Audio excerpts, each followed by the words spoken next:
রাতের আকাশে ঝুলে থাকা নরম আলো, প্রেম, কবিতা আর স্বপ্নের প্রতীক। কিন্তু জানেন কি, একসময় এই চাঁদকেই উড়িয়ে দিতে চেয়েছিল যুক্তরাষ্ট্র। শুনতে অবিশ্বাস্য হলে 1950-এর দশকের শেষ ভাগে এমন এক গোপন প্রকল্প চালু হয়েছিল যার নাম ছিল প্রজেক্ট A119। তখন শীতল যুদ্ধের উত্তেজনা তুঙ্গে 1957 সালে সোভিয়েত ইউনিয়ন স্পুটনিক স্যাটেলাইট পাঠিয়ে বিশ্বকে চমকে দেয়।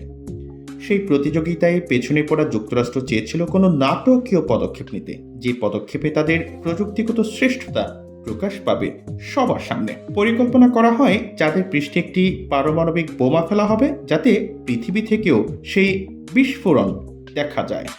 এই প্রকল্পের সঙ্গে যুক্ত ছিলেন কয়েকজন তরুণ বিজ্ঞানী, যাদের মধ্যে পরবর্তী সময়ে বিখ্যাত হওয়া কার্ল সাগানও ছিলেন বলে ধারণা করা হয়। তবে বাস্তবে এই ভয়ঙ্কর পরিকল্পনা কখনোই কার্যকর হয়নি। কারণ ছিল সুস্পষ্ট, বিস্ফোরণের ভুল হিসাব নিকেশ চাঁদের কক্ষপথে বিপর্যয় ডেকে আনতে পারত, এমনকি পৃথিবীর উপরও বিকিরণ ছড়িয়ে পড়ার আশঙ্কা ছিল।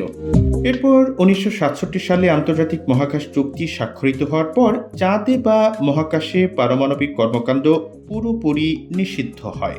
বিশেষজ্ঞদের মতে প্রজেক্ট A119 মানব ইতিহাসে শীতল যুদ্ধের ভয়াবহ প্রতিযোগিতার এক প্রতীক। ভাগ্যের সেই পরিকল্পনা বাস্তবে রূপ নেয়নি, আর চাঁদ আজও রয়ে গেছে ভালোবাসা, সৌন্দর্য আর বিজ্ঞানীর প্রতীক হিসেবে।